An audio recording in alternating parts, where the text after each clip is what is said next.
Buenos días, queridos hermanos. Bienvenidos a otro culto más en nuestra iglesia, la Capilla de la Roca. Hoy es el Día del Señor y estamos alegres, estamos contentos porque Cristo está vivo y Él nos ha dado vida a todos aquellos que hemos colocado nuestra fe en Él. Quiero leerles lo que dice el Salmo 92, el versículo 1.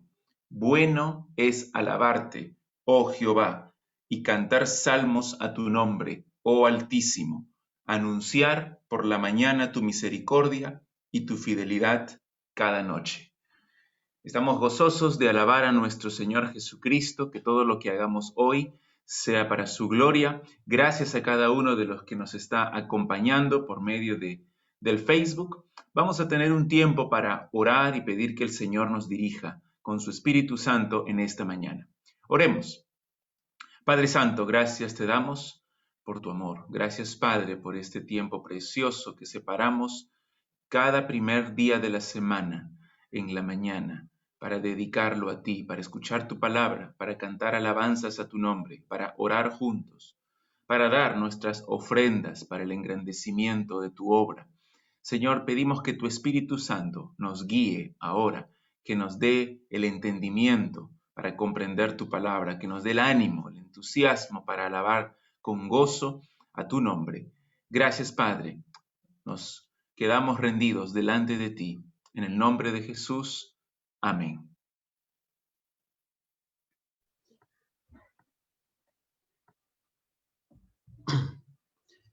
Buenos días, hermanos.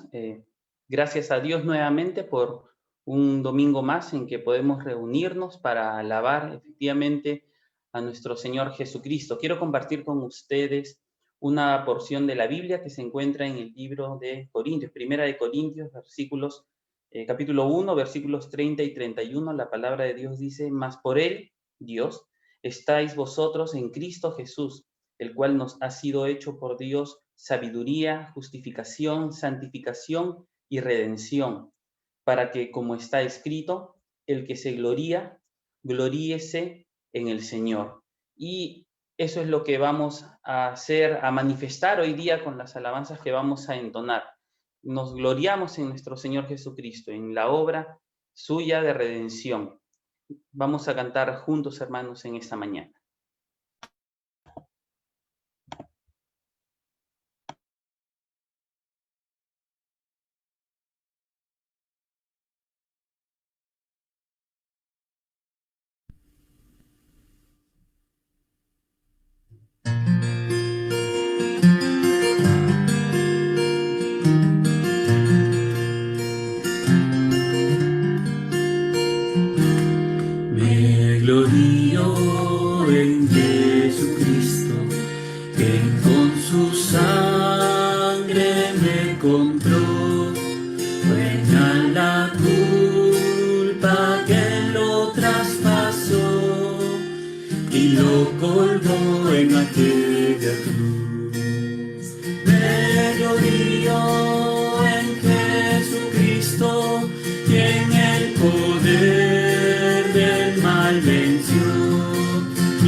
Por gracia sostengo.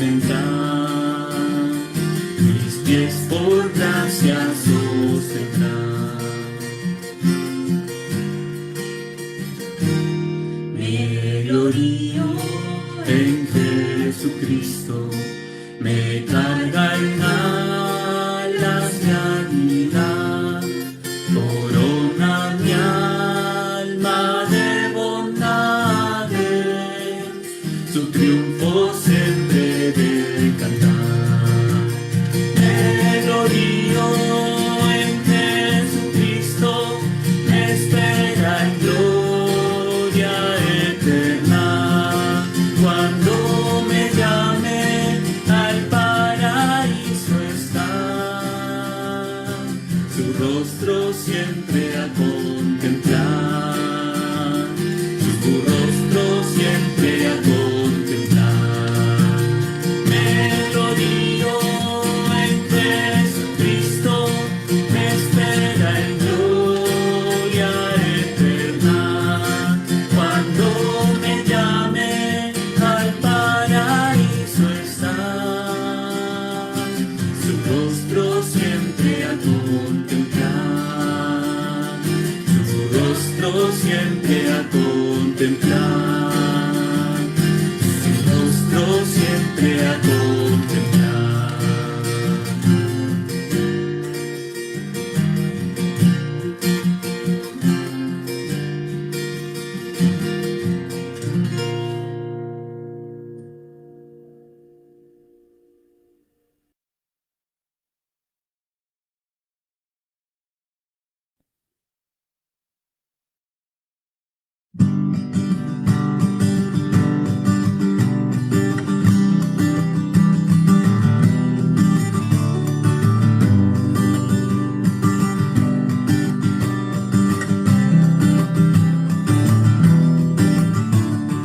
Rey exaltado en gloria es Cristo Jesús, y alabo. Rey exaltado por siempre es Cristo, y yo me alabaré.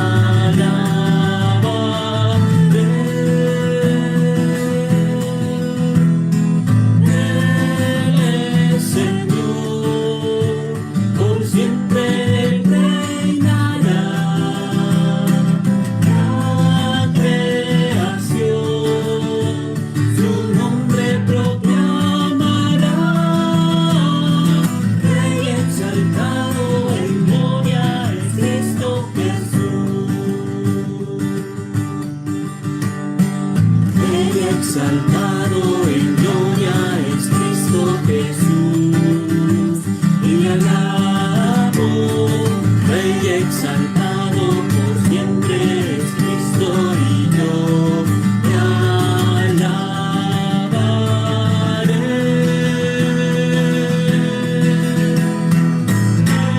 Él es Señor, por siempre Él reinará. La creación su nombre proclamará. Rey exaltado en gloria es Cristo Jesús. Él es Señor, por siempre Él reinará. La creación su nombre proclamará. Rey exaltado en gloria es Cristo Jesús. Rey exaltado en gloria es Cristo Jesús.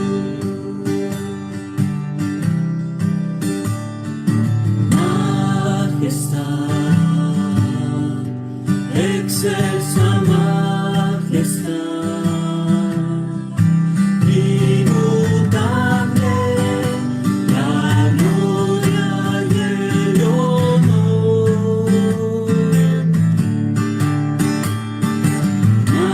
Majestad,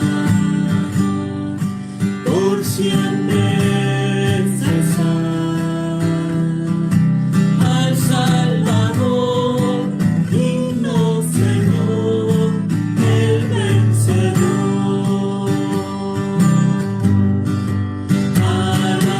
Alabar, engrandecer sus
mi corazón entona la canción.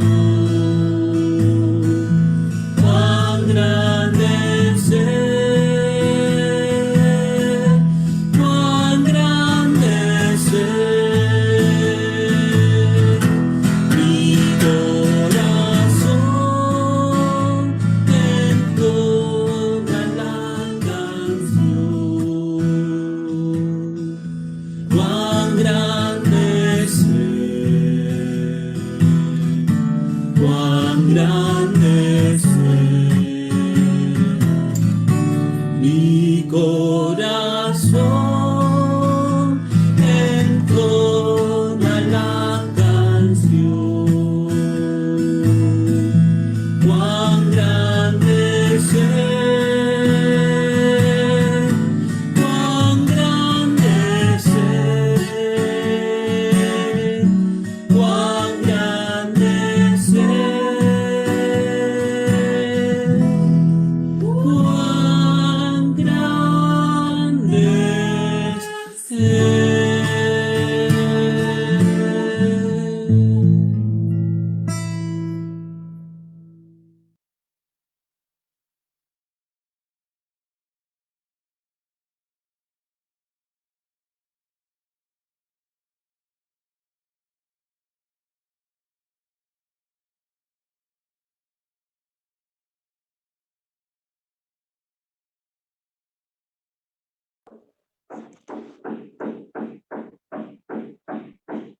Bien, muy buenos días hermanos.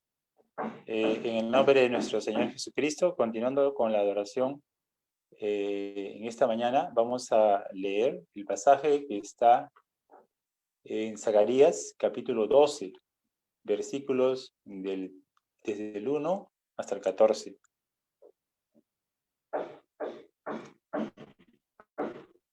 Bien, cada uno de ustedes atentos con sus Biblias, también siguiendo el pasaje en meditación, vamos a iniciar. Dice la palabra: profecía de la palabra de Jehová acerca de Israel. Jehová, que extiende los cielos y funda la tierra y forma el espíritu del hombre dentro de él, ha dicho: he aquí, yo pongo a Jerusalén por copa, que hará temblar a todos los pueblos de alrededor contra Judá en el sitio contra Jerusalén. Y en aquel día yo pondré a Jerusalén por piedra pesada a todos los pueblos. Todos los que se le carearen serán despedazados. Bien que todas las naciones de la tierra se juntarán contra ella. En aquel día, dice Jehová, heriré con pánico a todo caballo y con locura al jinete. Mas sobre la casa de Judá abriré mis ojos y a todo caballo de los pueblos heriré con ceguera.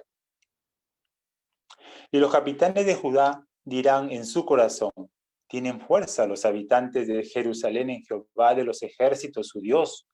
En aquel día pondré a los capitanes de Judá como brasero de fuego entre leña y como antorcha ardiendo entre gavillas, y consumirán a diestra y a siniestra a todos los pueblos alrededor. Y Jerusalén será otra vez habitada en su lugar, en Jerusalén. Y liberará Jehová las tiendas de Judá primero, para que la gloria de la casa de David y del habitante de Jerusalén no se engrandezca sobre Judá. En aquel día Jehová defenderá al morador de Jerusalén.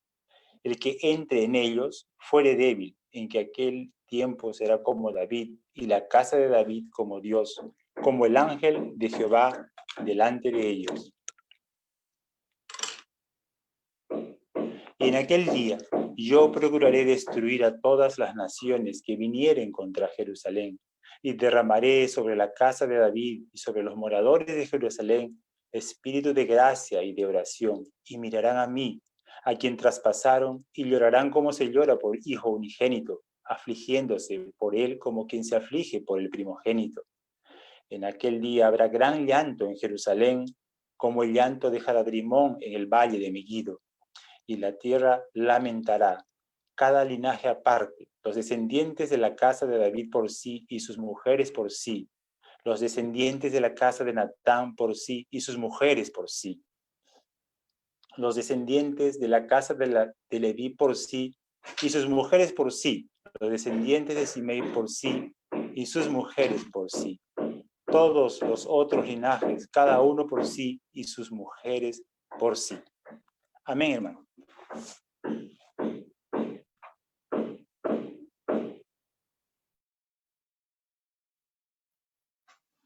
Bien, gracias, Luis Ángel. Qué bello día que nos ha dado el Señor hoy, y es el momento de adorarle por medio de la predicación de su palabra. Y eso es lo que vamos a hacer, pero primero vamos a orar, pidiendo que su Espíritu Santo nos dirija en esta mañana. Oremos, hermanos. Padre Santo, gracias te damos por este tiempo para estudiar la Biblia, analizar el texto bíblico que tú inspiraste para la transformación de nuestras vidas. Señor, te rogamos que tu Espíritu Santo nos guíe, que nos dé la capacidad mental y la capacidad también espiritual para escudriñar el texto bíblico y que podamos ser transformados por medio de él. Gracias, Padre. Guíanos ahora, en esta mañana. Te lo pedimos en el nombre de Jesús. Amén. La doctrina bíblica no solamente debe afectar nuestra mente, sino también nuestra conducta. Y por eso es que después que Pablo en Romanos 11 expone los propósitos soberanos de Dios para la historia de la salvación, nos exhorta a que estas verdades transformen nuestras vidas. Porque no basta con pensar y con intelectualmente regocijarnos en estas doctrinas, sino también tenemos que poner en práctica sus implicancias. La soberbia espiritual es un enemigo contra el cual tenemos que estar en alerta constante. Ese fue el pecado de los religiosos en Israel, y uno en el cual los gentiles creyentes de la época de Pablo también estaban en peligro de caer. Si el apóstol Pablo no confrontaba esa actitud de orgullo, de soberbia espiritual, entonces podía dividir la iglesia y podía llevar a la ruina espiritual a los que la practicaban. Y precisamente eso es lo que Pablo va a hacer en este texto por medio de una alegoría, la famosa alegoría del olivo.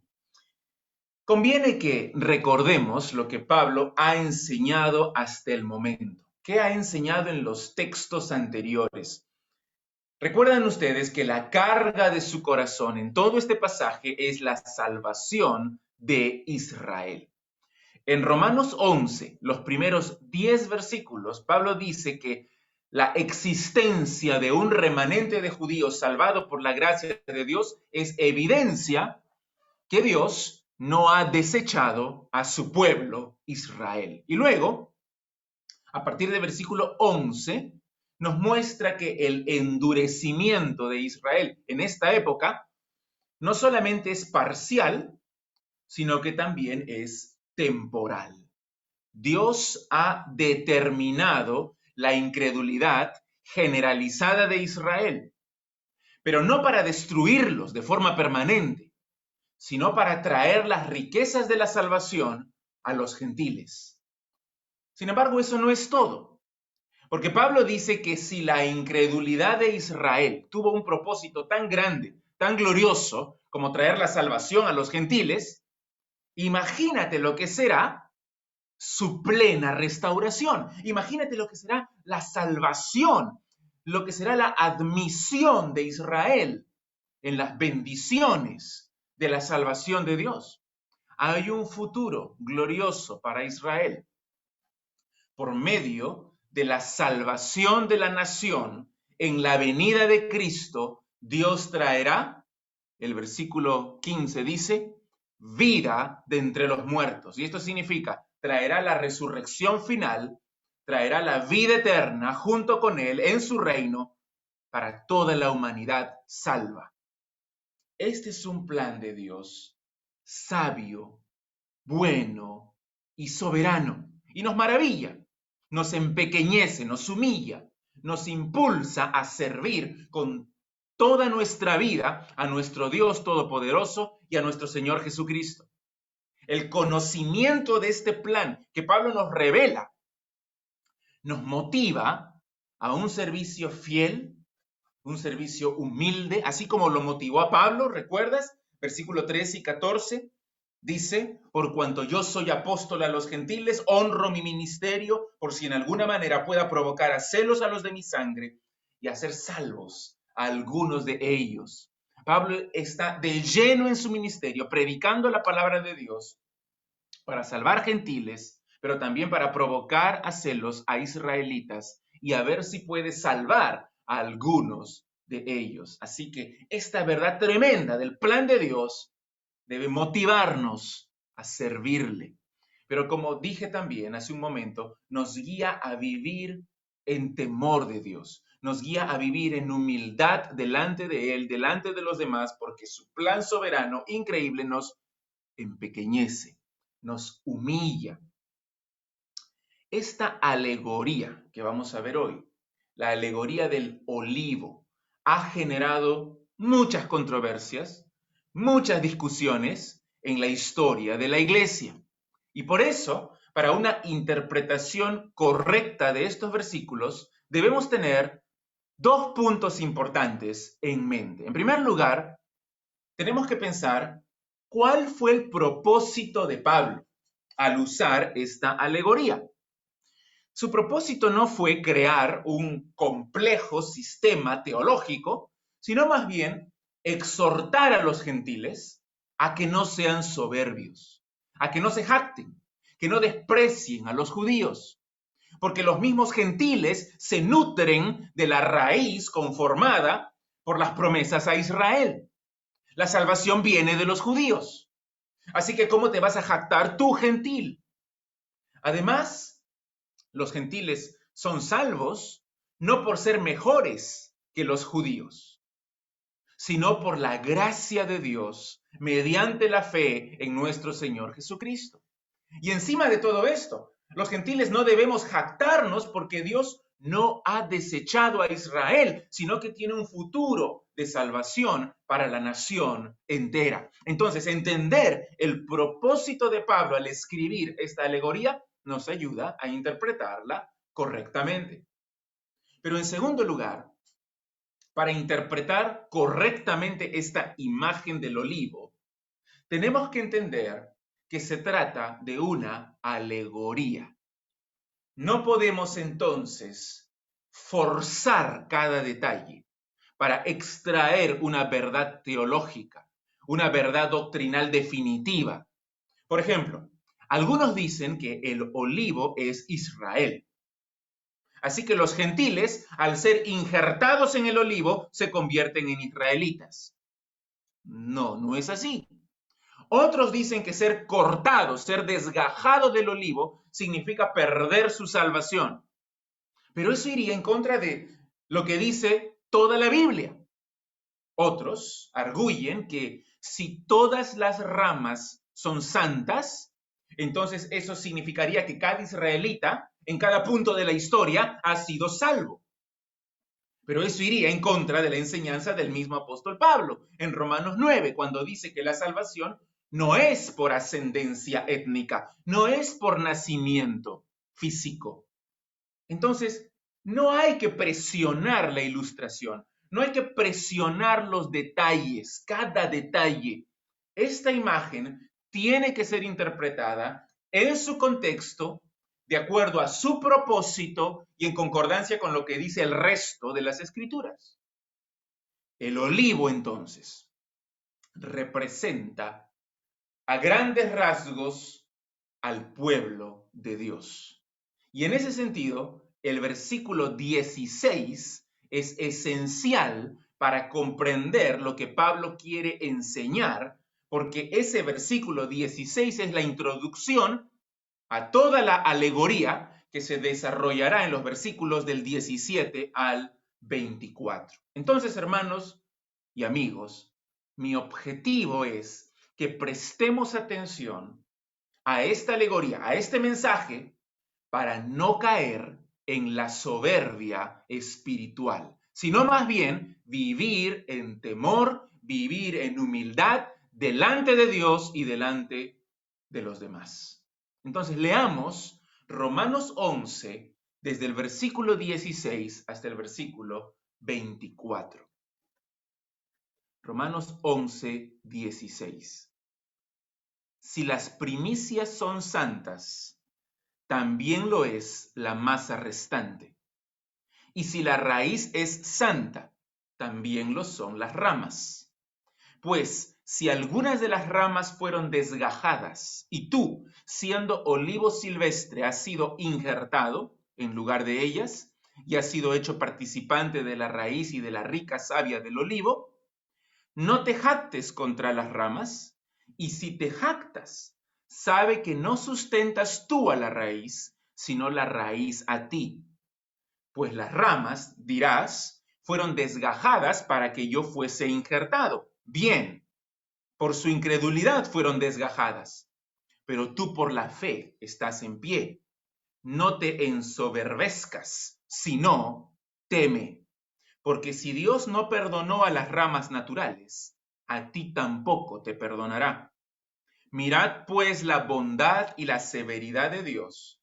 La severidad ciertamente para con los que cayeron, pero la bondad para contigo, si permaneces en esa bondad, pues de otra manera tú también serás cortado.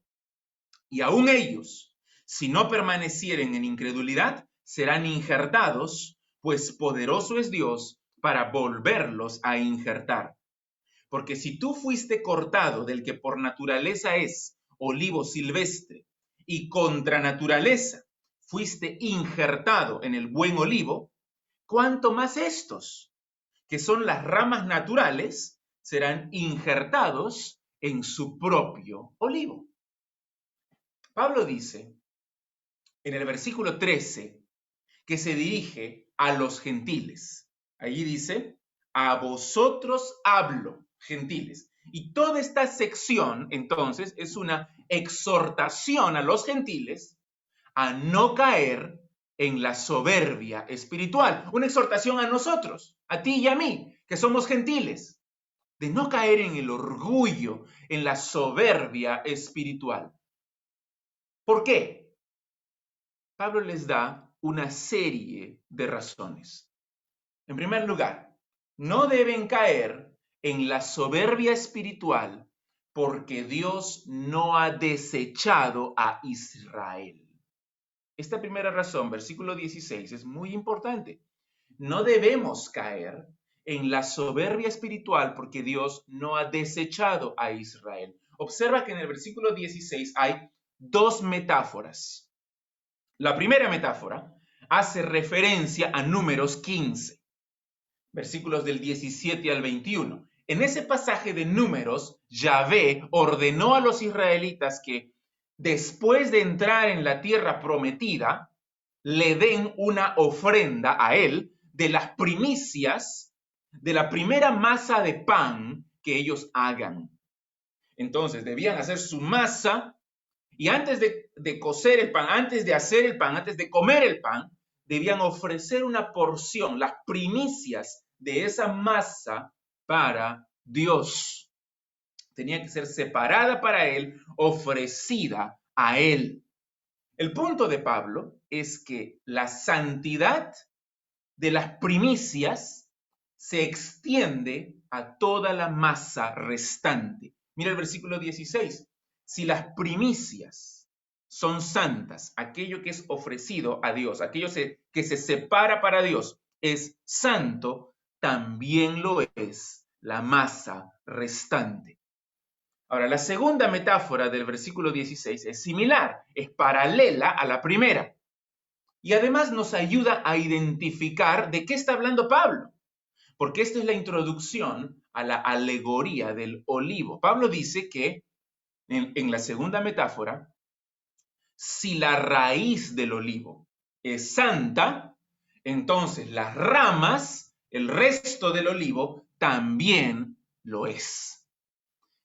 Y de acuerdo a los siguientes versículos 17 y 18, es claro que las ramas son los israelitas. Mira el versículo 17. Pues si algunas de las ramas fueron desgajadas, y tú, siendo olivo silvestre, has sido injertado en lugar de ellas, y has sido hecho participante de la raíz y de la rica savia del olivo, no te jactes contra las ramas. Obviamente, estas ramas son judíos, son israelitas, y la raíz es la que nutre a todo el olivo y se refiere a los patriarcas de Israel. Mira el versículo 16.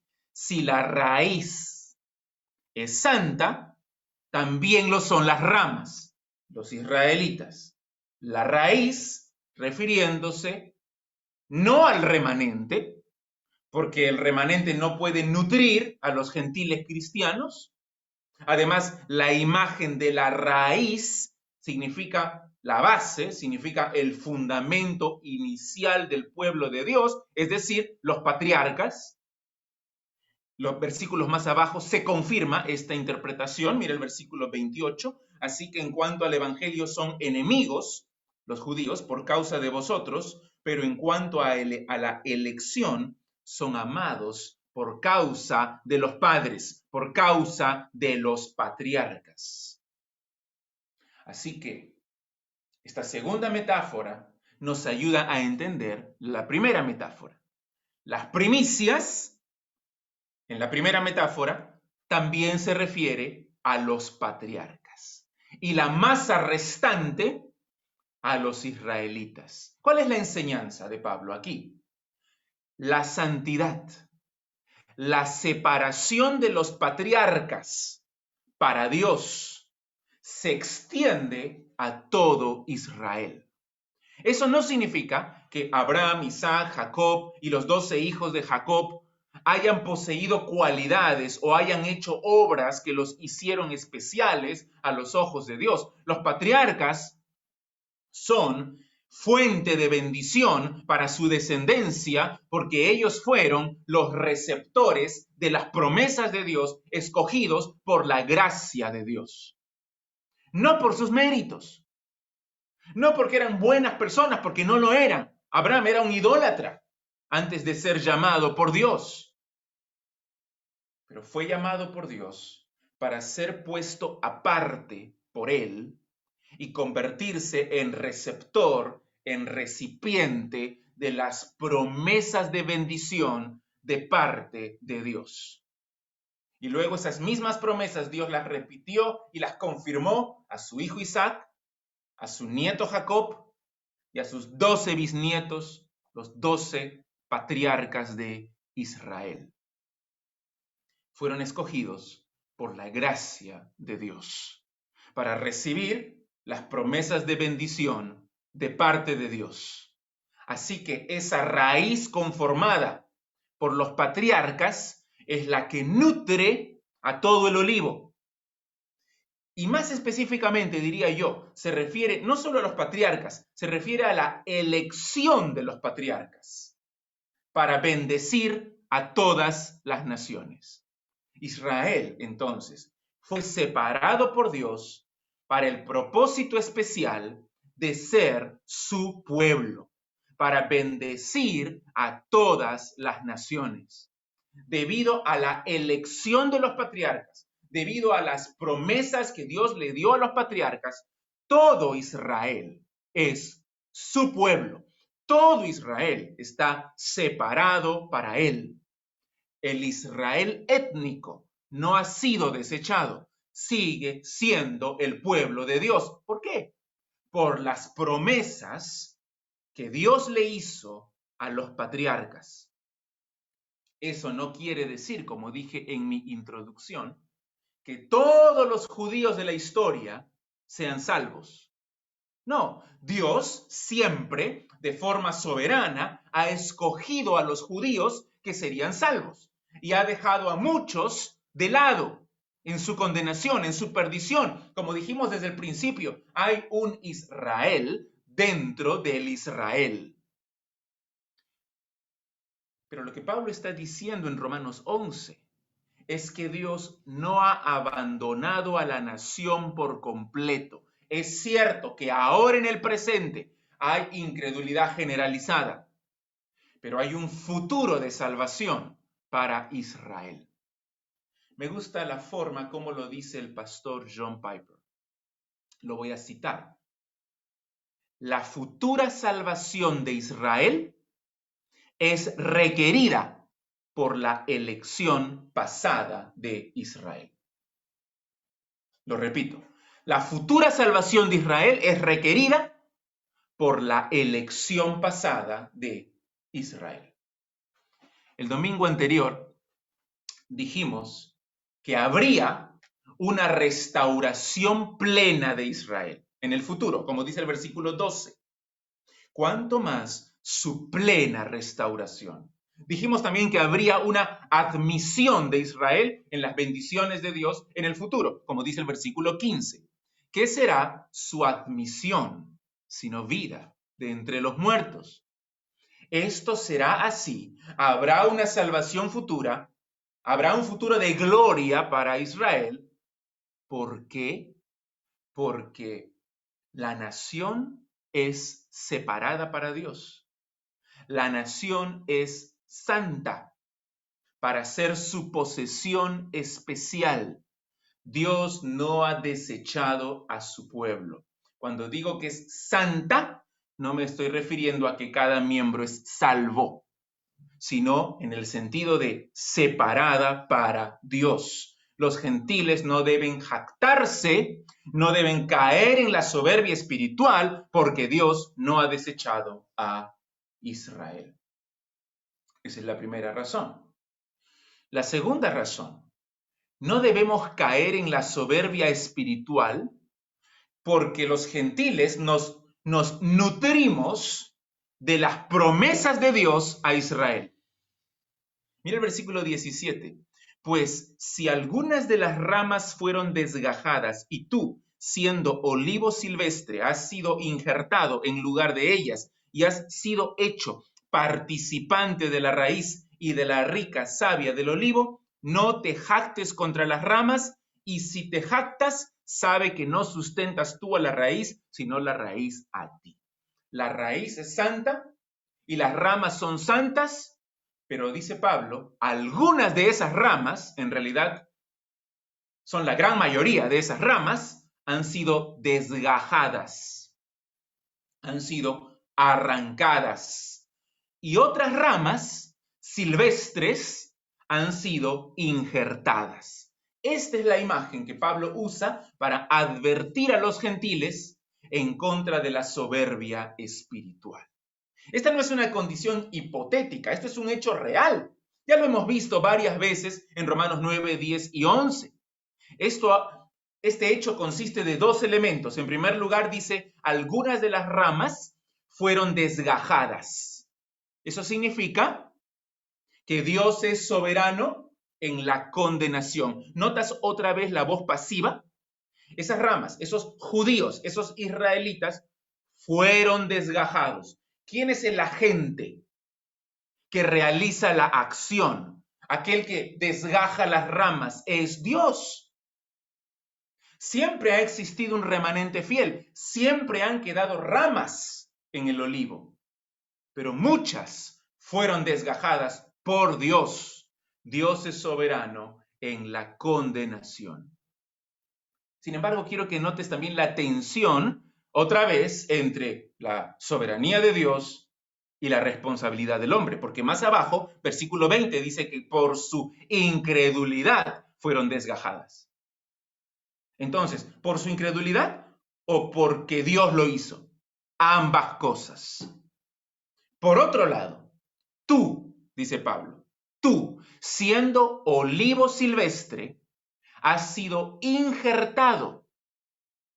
La Reina Valera dice en lugar de ellas, pero me gusta más, es mejor la traducción de la Biblia de las Américas que dice, has sido injertado entre ellas, lo cual significa que aún quedan ramas judías naturales en el olivo.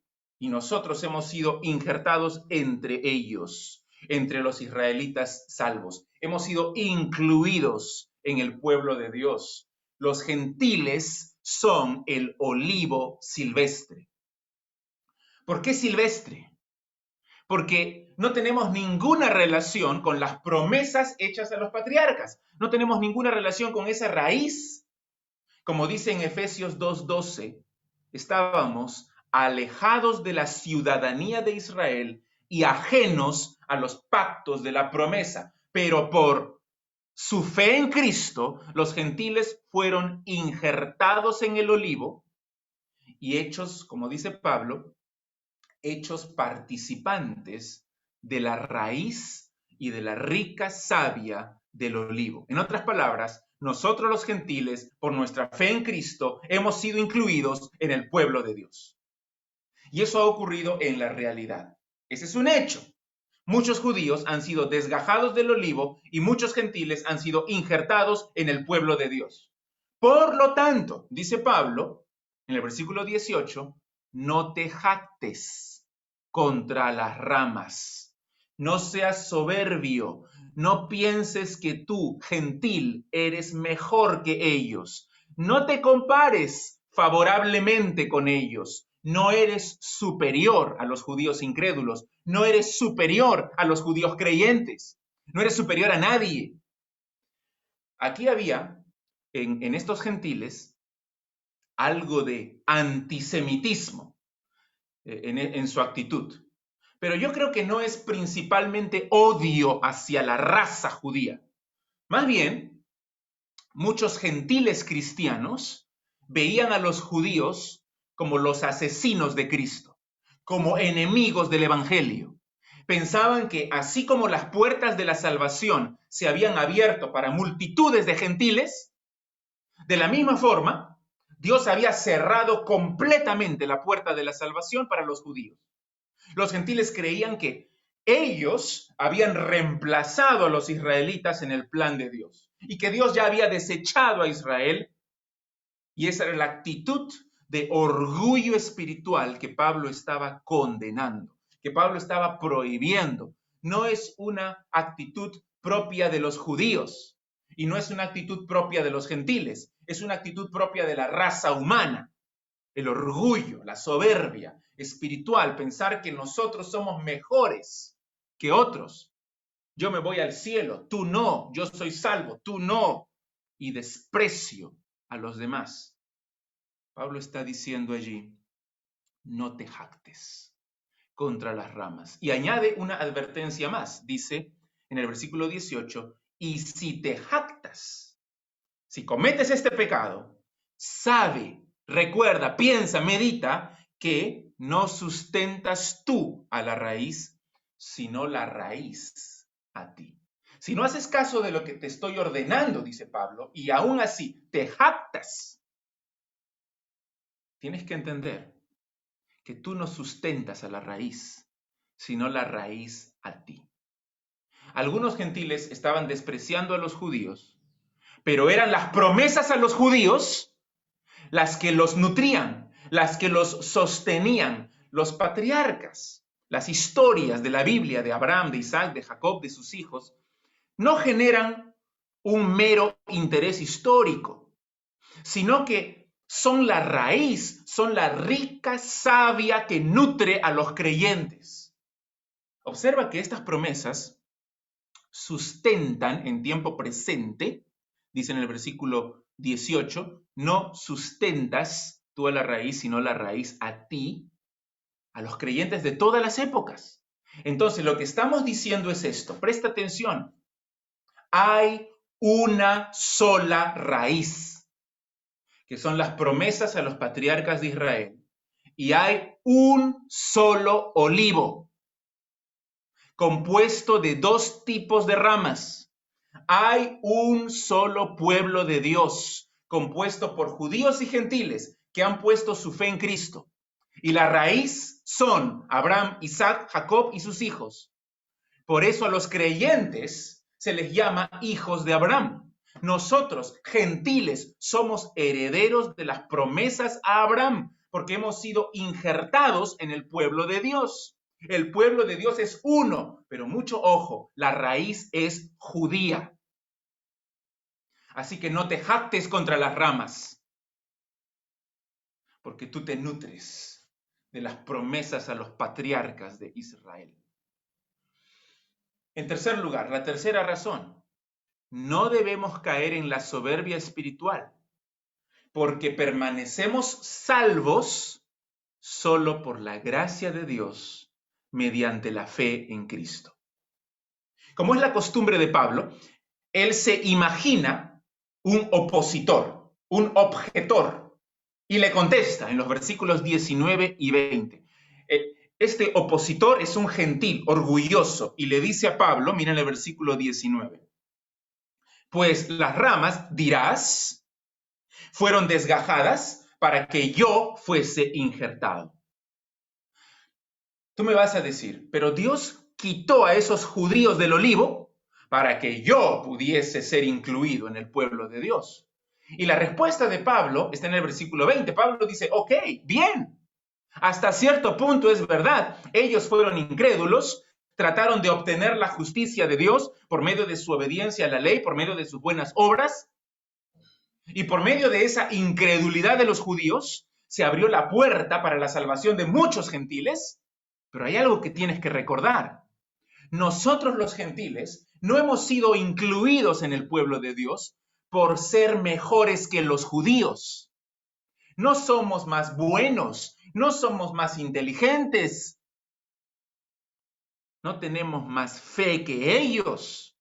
Hemos sido incluidos por la gracia de Dios, por medio de la fe en el Señor Jesucristo. Esa fe que tú tuviste en Cristo fue un regalo de Dios. Tú estás en pie en el pueblo de Dios solo por su bondad. Y por eso va a decir más abajo, tienes que recordar esto, la severidad de Dios y la bondad de Dios para contigo. Tú fuiste incluido no porque tú eres bueno, sino porque Dios es bueno. ¿Recuerdas que la fe en Cristo excluye toda jactancia? Mira lo que dice en Romanos 3, esto lo vimos hace meses. Romanos 3, 27. ¿Dónde pues está la jactancia, el orgullo, la soberbia espiritual? Queda excluida. ¿Por cuál ley? ¿Por la de las obras? No, sino por la ley de la fe. Porque la fe no es tuya. Así que ¿cómo te vas a jactar? La fe es un don de Dios. Deja de pensar tan bien de ti. Deja de despreciar a los demás. Si realmente te has arrepentido de corazón y has rendido tu vida al Señor Jesucristo, no puedes ser tan soberbio, tan egoísta, tan necio. No te ensoberbezcas, dice Pablo, sino teme. En 1 Corintios, capítulo 10, versículo 12, Pablo dice también, el que piense estar firme, mire que no caiga.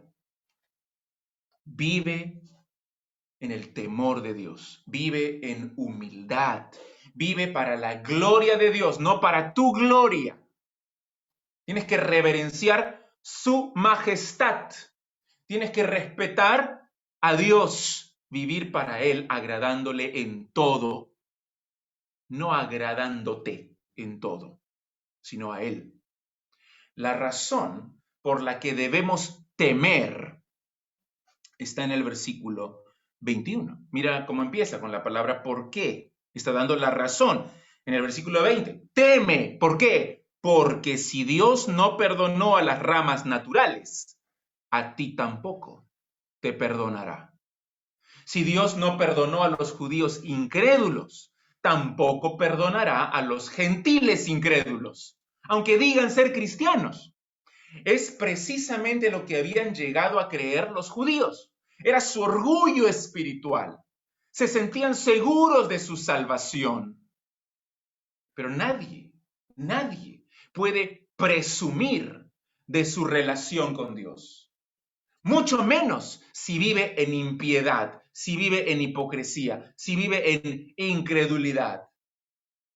Ayer hacíamos el devocional familiar y nos tocaba leer Mateo 23. Qué palabras tan duras de Jesús en contra de los fariseos hipócritas de su época. que se creían lo máximo. Sin embargo, no cumplían nada de lo que ellos mismos enseñaban. El principio teológico está expresado ahí en el versículo 22. Esto es lo que tienes que hacer para no ensoberbecerte. Dice aquí, mira pues la bondad y la severidad de Dios. El antídoto para la soberbia espiritual es ver a Dios, es temer a Dios, es contemplar los atributos de Dios, en este caso, su bondad y su severidad. Dice allí, la severidad ciertamente para con los que cayeron, pero la bondad para contigo. Para andar en temor de Dios, debes considerar, en primer lugar, la bondad de Dios hacia ti, hacia los gentiles creyentes. Hemos sido incluidos en el pueblo de Dios por la misericordia de Dios, por la gracia de Dios. Solo por su bondad somos hijos de Dios. Pero al mismo tiempo, necesitamos tomar en cuenta la severidad de Dios hacia los que cayeron, hacia los judíos y gentiles incrédulos, a aquellos que Él no perdonó. Y cuando consideremos esa severidad de Dios, no nos sintamos superiores, no nos sintamos mejores que ellos, sino más bien dándonos cuenta que la condenación de esas personas podía muy bien ser la nuestra, si es que nosotros andamos en incredulidad, porque también somos pecadores. Entonces, entendiendo que Dios es justo y severo con los incrédulos al castigarlos eternamente, y al entender que Dios es bueno y lleno de gracia, salvando a los que no lo merecen, debemos vivir en temor de Dios, en humildad delante de Él. Estos dos atributos de Dios vienen juntos. Tú no puedes comprender la gracia inmerecida de Dios si no entiendes su severidad, su ira justa hacia el pecado. Haber experimentado la bondad de Dios en tu vida no te da una excusa para seguir pecando. Debes permanecer firme en la gracia de Dios. Es lo que dice en el versículo 22. Mira la parte final. Mira la bondad para contigo si permaneces en esa bondad. Pues de otra manera, tú también serás cortado. Que tú hayas experimentado la bondad de Dios no te da una excusa para pecar. Mantente firme, sigue adelante, persevera en la gracia de Dios, en la bondad de Dios. De otra manera, tú también serás cortado y te perderás para siempre. Esto significa que la salvación final depende de perseverar en la fe. La persona que deja de perseverar, la persona que deja de creer, la persona que reniega de Cristo, la persona que apostata de su fe, está demostrando que nunca fue creyente y se perderá para siempre, será cortado y se perderá para siempre. El cristiano genuino perseverará hasta el fin. No se pierde la salvación. Eso no es lo que significa este texto, pero la advertencia es clarísima. Pablo dice, aquellos que no continúan en la fe se condenarán para siempre. Si tú crees que Dios no te va a condenar y que te va a salvar sin importar cómo tú te conduzcas, estás presumiendo de su gracia. Estás cayendo en soberbia espiritual.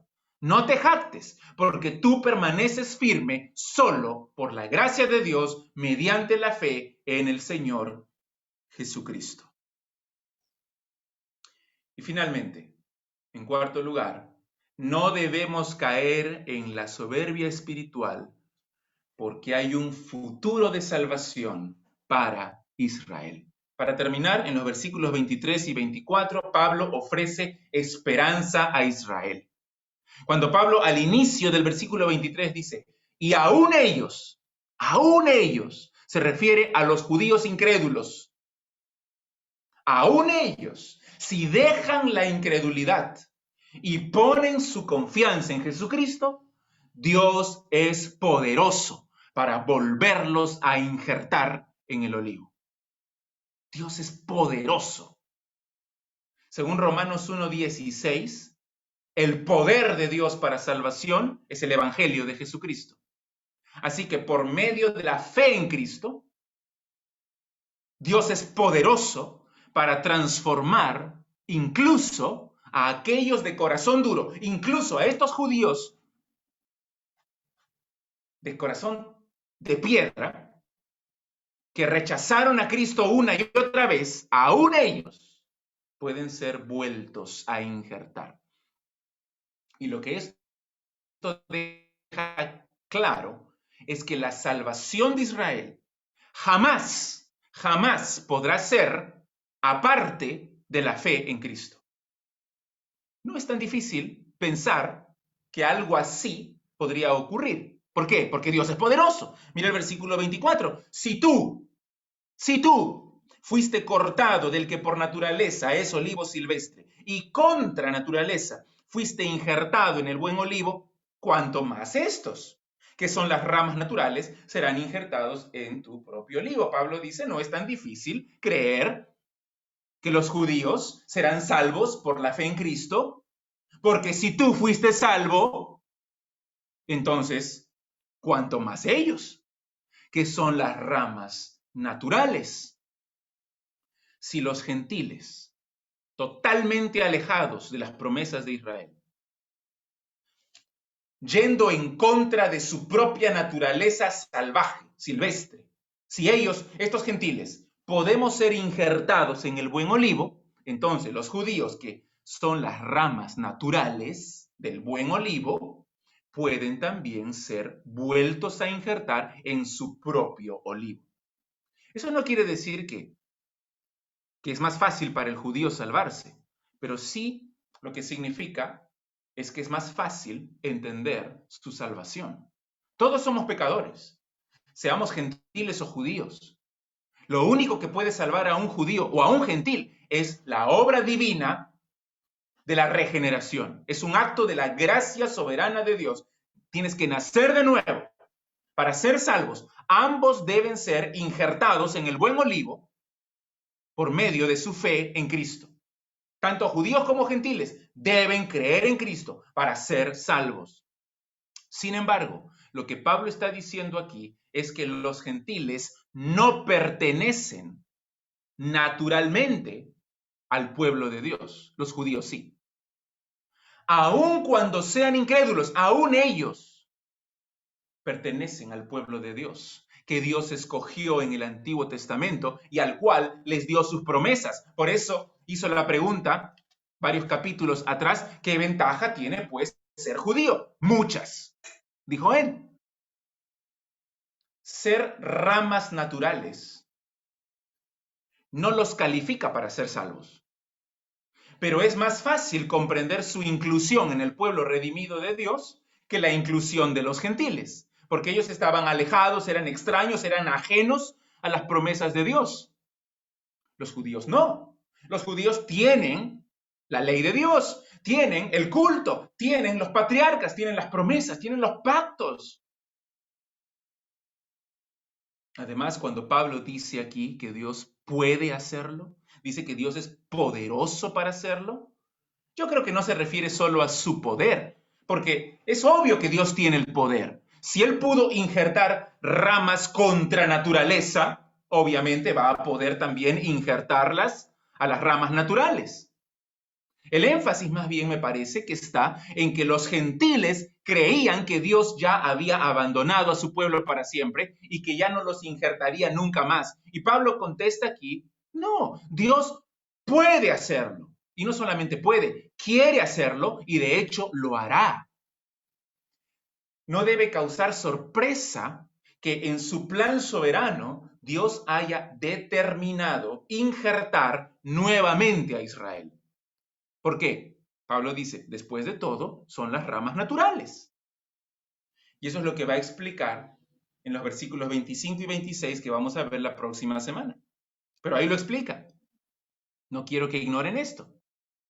Todo Israel será salvo en el futuro. Pero la enseñanza para hoy, eso lo vemos el próximo domingo, pero la enseñanza para hoy es muy clara. Solo existe un pueblo de Dios, con raíces firmemente plantadas en las promesas dadas a los patriarcas de Israel en el Antiguo Testamento. Este pueblo de Dios está compuesto de ramas naturales, que son los judíos creyentes, y de ramas silvestres injertadas, que son los gentiles creyentes. No pertenecen al pueblo de Dios por su etnicidad, sino por su fe en Cristo. Pero el punto más importante de esta alegoría es que tú y yo no debemos jactarnos, no debemos caer en la soberbia espiritual pensando que somos mejores que otros, mejores que los judíos.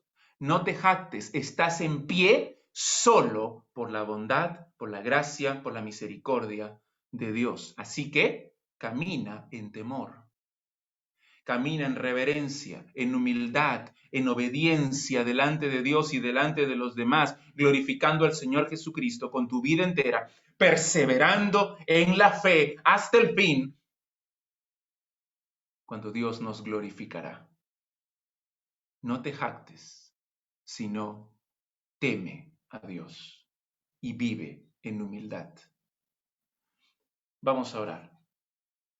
Padre nuestro, gracias te damos por este tiempo, gracias por tu palabra, gracias por este mensaje que es tan relevante para todos nosotros, porque todos luchamos con el orgullo.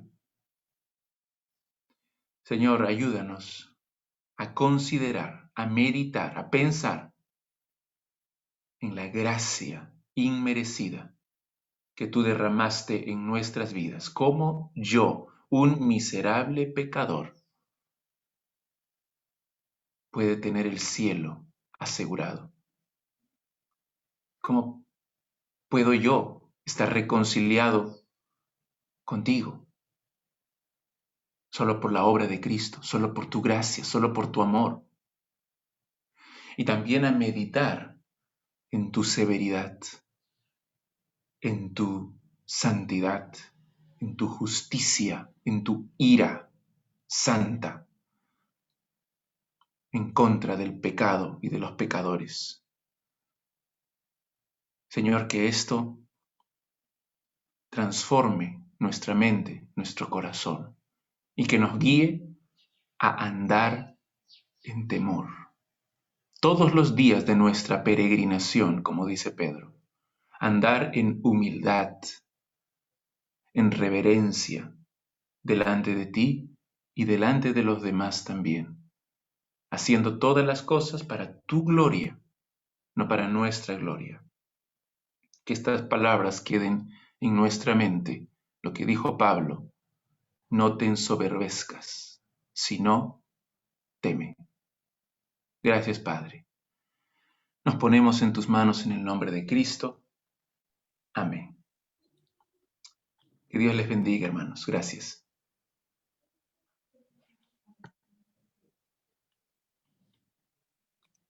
Hermanos, muy buenos días. Gracias al Señor por su palabra expuesta en este día. Gracias por este tiempo de adoración a nuestro buen Dios.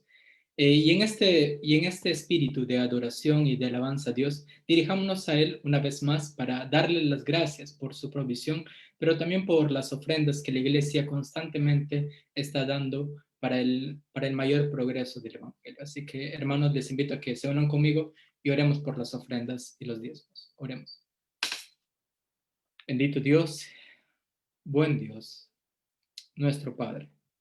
Nosotros, por Jesucristo, estamos delante de ti y no podemos hacer otra cosa que no sea el agradecerte, adorarte, el bendecirte. No solamente por todas las bendiciones que recibimos a diario, no solamente por cada provisión que nosotros recibimos de tu gracia, sino por la mayor de todas las bendiciones, por la salvación. Esa salvación, Señor, que nos ha sido manifestada en Jesucristo. Esa salvación que nos ha sido recordada en esta mañana. Esa salvación que nosotros la disfrutamos por gracia. Padre, nosotros pues te alabamos por esto y también te rogamos, Señor, y si nos has dado, Señor, lo más maravilloso, lo más grandioso, lo más excelso, ¿cómo no podrías darnos de cosas más pequeñas también? Así que te ruego, Padre, que tú nos sigas bendiciendo con la salud, con el trabajo, con los recursos, Señor, económicos que tu iglesia necesita. Gracias por cuidar de cada uno de mis hermanos, de cada miembro de tu iglesia. Gracias por protegerlos, por proveerlos, por seguir fortaleciéndonos, Señor, para seguir trabajando y según el esfuerzo, Señor, que desarrollamos día a día, Señor, con nuestro trabajo, según eso también nosotros te damos. Yo te ruego, Señor, que sigas sobrando en la vida de cada hermano y que pueda ofrendar conforme tu gracia, que pueda ofrendar según la alegría y el gozo de su corazón. Que no demos con tristeza, sino con alegría, sabiendo que lo hacemos para tu gloria. Gracias, Señor, por esta oportunidad también de poder adorarte y de poder seguir dando honor a tu nombre. Te oramos, Señor, por estas cosas y te agradecemos por ello. En el nombre de Jesucristo. Amén. Hermanos, de esa manera estaríamos llegando a esta parte final de este tiempo de adoración domingo. Seguimos orando, hermanos, seguimos orando para poder reunirnos una vez más, llegar a estar todos juntos presencialmente y adorarle. Agradecemos a Dios por esta plataforma virtual, pero anhelamos, porque no estamos completos así, pero anhelamos poder reunirnos y regresar al local que Dios ha provisto para su iglesia. Y antes de poder terminar con unas palabras de oración, de esta manera cerrando el servicio, permítanme recordarles lo que la palabra de Dios también nos dice, la palabra de Dios nos dice en la primera carta de Pedro, siguiendo el mismo hilo de predicación que el pastor nos ha traído en esta mañana. El apóstol Pedro, recordando a su pueblo, dice: mas vosotros sois linaje escogido, real sacerdocio, nación santa, pueblo adquirido por Dios, para que anunciéis las virtudes de aquel que os llamó de las tinieblas a su luz admirable. Vosotros que en otro tiempo no erais pueblo, pero que ahora sois pueblo, que en otro tiempo no habíais alcanzado misericordia, pero que ahora habéis alcanzado misericordia. Como bien nos hizo recordar el pastor en la predicación de la palabra de Dios, esa salvación que nosotros disfrutamos, esas bendiciones que nosotros disfrutamos, las cuales fueron dadas inicialmente a los padres, es por su sola gracia. Por su sola gracia nosotros estamos aquí perseverando también en la fe. Así que, hermanos, de esta manera estaríamos terminando haciéndolos con una palabra de oración. Oremos una vez más. Padre eterno, nosotros pues estamos terminando este tiempo de adoración, este tiempo de servicio a ti, unidos por medio de esta plataforma virtual, unidos en el Espíritu, Señor, alabando y exaltando tu nombre, recordando el Evangelio, recordando a Jesucristo, nuestro Señor y Salvador, recordando todas estas bendiciones